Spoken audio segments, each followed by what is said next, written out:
Hi, I'm Sarah Poland and I'm a fashion designer and visual artist. I have created a natural dyed, zero waste, circular clothing line using non-toxic, organic and regeneratively farmed materials. I started my journey using botanical colour in 2010 when I lived off-grid in an oak woodland in Wales. I wanted to work on making my creative practice more sustainable using organic canvas and oak gall ink.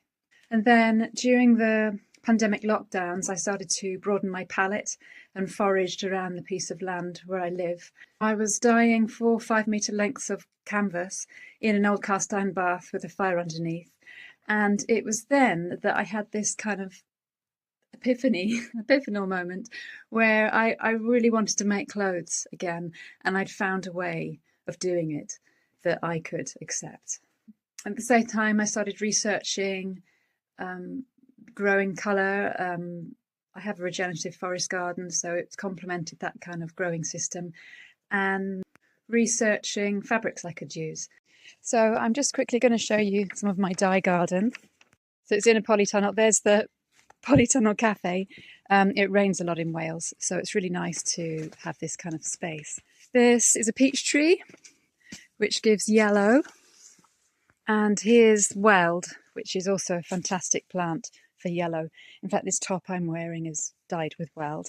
And here is madder root, which makes red, pinks, reds and oranges. And then at the end, the yellow flowers is woad, which makes blue, like indigo. It has indigo pigment in it.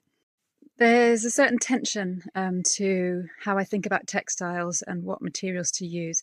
On the one hand, I believe that if we're to work with virgin natural materials, they must be of the highest standard, ethically and environmentally, organic, non-toxic, and working towards regenerative.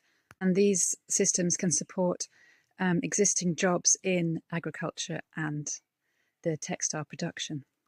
And at the same time, I strongly support recycling natural fibres to make new cloth. And my intention is to explore both pathways. Thanks for listening.